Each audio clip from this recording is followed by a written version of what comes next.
Alhamdulillahirabbil alamin. Alhamdulillahi haqqa hamdih wa syukru lillahi haqqa syukrih wa la haula wa la quwata illa billahil aliyyil azim.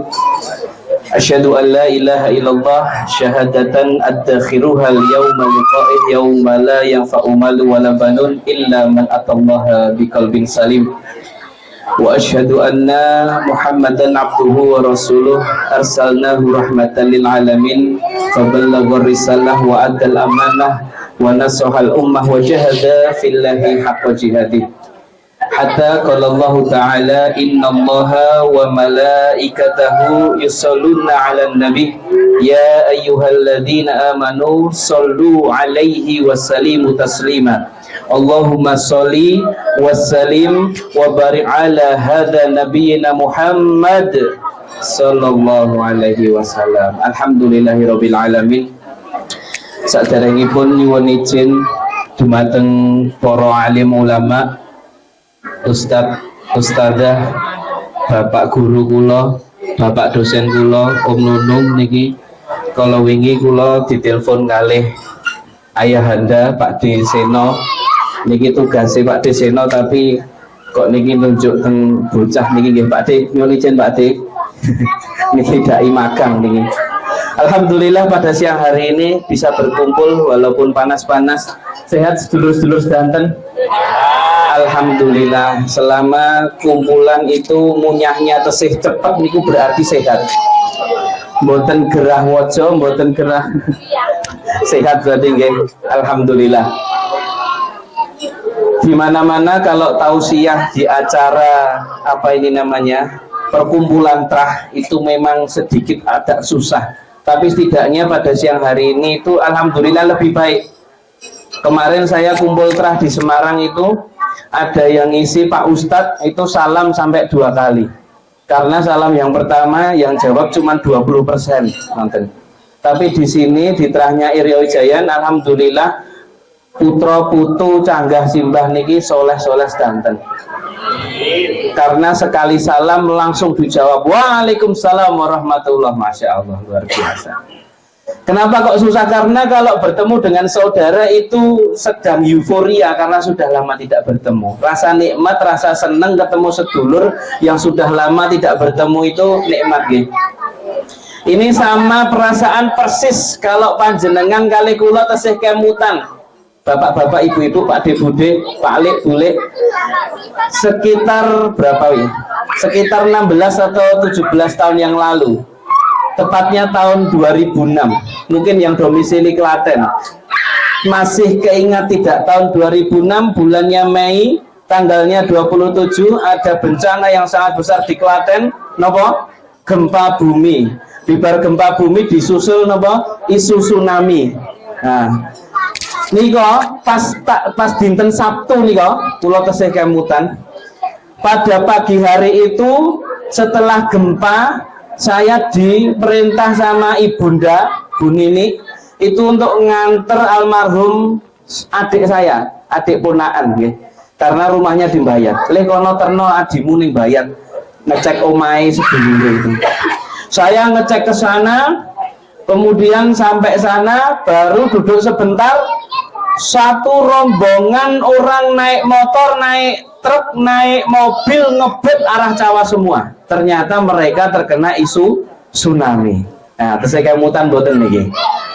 Pada waktu itu saya tanya sama salah satu orang yang lari di situ.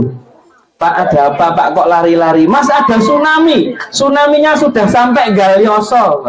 Pada waktu itu. Nah, padahal rumah kula ming samping Galioso. Wah, kula bayangke bapak, ibu, adik kula pun kentir tsunami sedanten. Kemudian saya ikut naik motor berlari ngoten.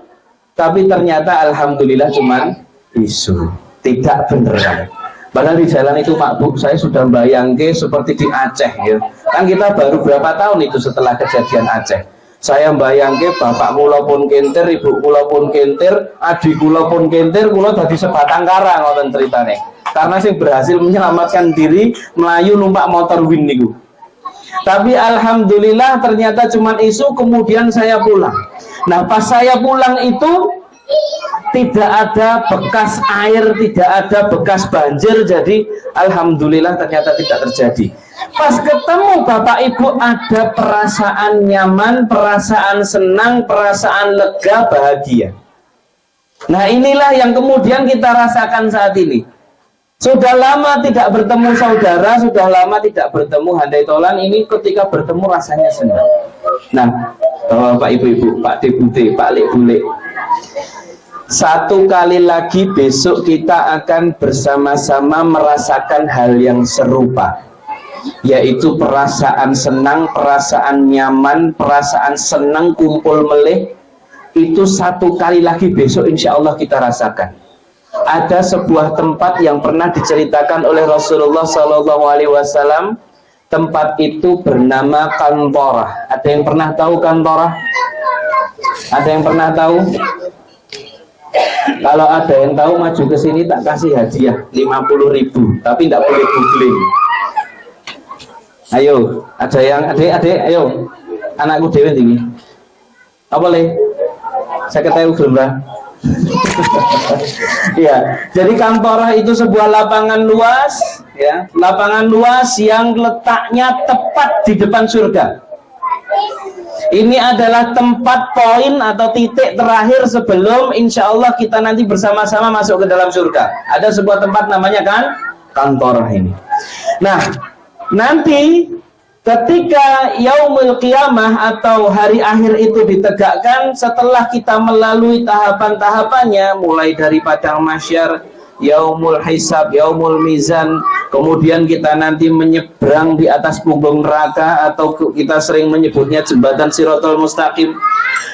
Kalau Allah memberikan rahmat kepada kita semua bisa sampai menyeberangi itu, nanti kita bisa bertemu di Kantorah ini. Tujuannya apa? Tujuannya apa? Karena nanti insya Allah kita bisa bersama-sama masuk ke dalam surga bersama-sama. Berjumpa lagi dengan saudara, berjumpa lagi dengan Pak De Bude, Pak Lek Bule, ngoten ceritanya. Allah Subhanahu wa taala berfirman di dalam surat Az-Zumar ayatnya 73, A'udzu billahi minasyaitonir rajim. Bismillahirrahmanirrahim.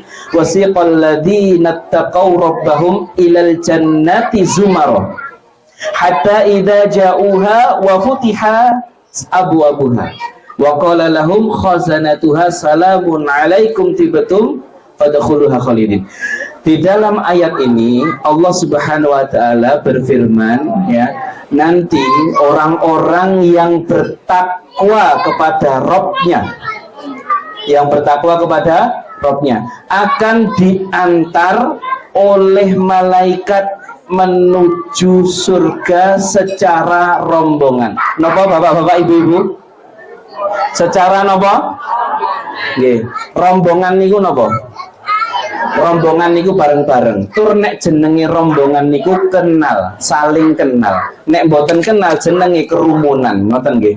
Nah, artinya kalau rombongan ini berarti mereka saling kenal.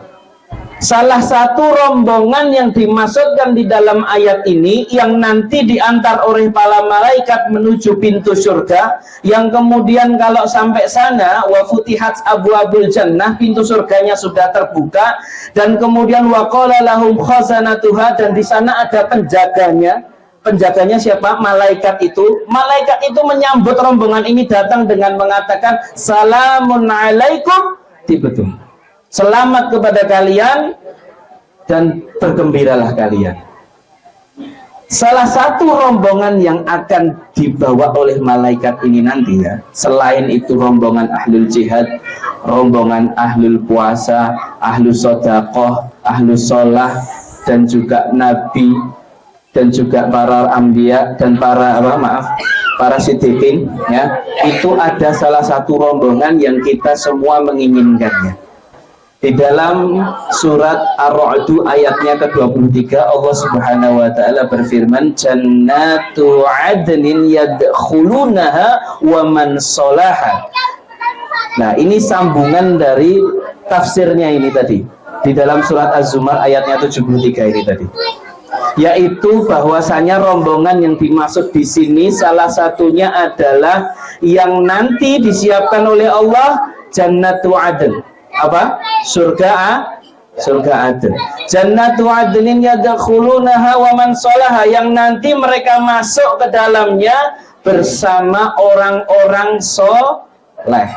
Siapa orang-orang soleh itu? Ternyata orang-orang soleh itu dari golongan min abaihim wa azwajihim wa dzurriyyatihim. Lah ini dia yang kita inginkan.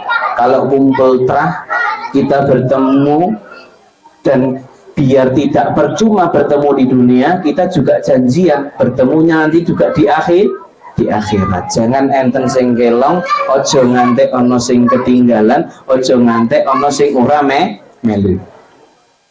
Siapa tadi golongan yang termasuk orang-orang soleh? Dari golongan min abaihim, dari golongan bapak-bapak mereka. Wa azwajihim, dan dari golongan istri atau pasangan mereka. Wa dzurriyyatihim, dan dari golongan anak cucu keturunan mereka. Artinya napa? Sak bateh, ngoten nggih. Sak bateh, sak keluarga besar, sak trah, bareng-bareng gandengan masuk ke dalam surga Adn. Dan di ayat ini juga dijelaskan bahwasanya malaikat nanti juga sama mengatakan, ya, salamun alaikum bima sabartum. Selamat bergembiralah kalian atas kesabaran kalian. Dari ayat ini kita bisa garis besari, Pak De Bude, Pak Lek Bule, Bapak Ibu, adik-adik, saudaraku semuanya, untuk bisa masuk ke dalam surga bersama-sama itu ada beberapa syarat yang harus kita penuhi. Tadi di dalam surat Az-Zumar tadi, di awal kalimatnya apa? Wasiqal ladzina taqaw. Berarti apa? Harus bertakwa. Kalau di dalam surat Ar-Ra'd tadi ditutup dengan apa? Bima sabartum, harus sabar. Artinya ujian di dalam rumah tangga, di dalam keluarga, itu lebih banyak seputar ketakwaan kepada Allah dan sabar ini tadi, yang selalu mudah untuk diceramahkan tapi susah nopo nggih dilakoni. Sabar. Nek misalnya ketemu kali rencang kali sederek yang baru kena ujian, biasanya ngomongnya nggih ngoten nggih. Sabar Mas, sabar ngoten niku. Tapi nek dheweke sing kene nggih susah niku prakteke. Nah, jadi sabar dan bertakwa kepada Allah inilah kemudian yang bisa membuat kita bisa janjian nanti untuk masuk ke dalam surga. Bapak-bapak, ibu-ibu yang insya Allah dirahmati oleh Allah, terakhir sebelum saya tutup pada siang hari ini, ketika nanti bersama-sama dengan keluarga kita masuk ke dalam surga, ya, itu nanti kan setiap dari anggota keluarga itu punya amalan pahala bekal sangu yang berbeda-beda, yang artinya menentukan tingkat derajat di dalam surga nanti itu juga berbeda-beda. Ada satu rahmat dari Allah yang memberikan keistimewaan bagi keluarga orang-orang soleh ini, yaitu adalah memiliki aset keluarga. Apa? Aset keluarga. Apa itu yang dimaksud aset keluarga kalau untuk urusan akhirat? Yang dimaksud dengan aset keluarga untuk urusan akhirat adalah apabila di dalam anggota keluarga kita itu, ya, ada salah satu atau salah semua, satu atau banyak, yang menurut Allah itu dinilai soleh, takwanya tinggi, atau bahkan dia adalah hafiz Quran, atau kemudian yang tertinggi adalah seorang syuhada atau mujahid, karena mereka nantilah yang bisa menempati surga dengan derajat yang tinggi. Kalau semisal seorang muslim cuman biasa-biasa saja, misalnya sholat nih sholat, terus kegiatan di kegiatan, artinya amalnya tidak begitu banyak, yang kemudian sampai pulang ke akhirat dia tidak begitu membawa bekal yang banyak. Ketika nanti masuk surga, surganya ya sesuai derajat yang apa yang dia miliki. Tapi kalau ada yang hafiz Quran misal, masuk ke dalam surga, kemudian diperintahkan untuk membaca apa yang telah ia hafalkan, selama yang dihafalkan naik terus derajatnya. Maka ini keistimewaannya hafiz Quran. Atau kemudian seorang syuhada, kalau kemudian masuk ke dalam surga, surganya langsung paling tinggi. Nah, ini dia rahmatnya Allah kalau ada keluarga yang punya aset seperti ini, nanti bisa saling tarik menarik. Napa? Saling napa? Nggih, tarik menarik. Nek sakniki sing rodok menarik niku niki. Nah, sing lewat niki lho. Ambune sedep niki. Ya, jadi di surga nanti anggota keluarga itu bisa saling tarik menarik. Maksudnya tarik menarik bagaimana? Anggota keluarga yang memiliki surga, tempat di surga dengan derajat yang tinggi, bisa menarik anggota keluarga yang lain tanpa mengurangi derajatnya si anggota keluarga yang paling tinggi tadi.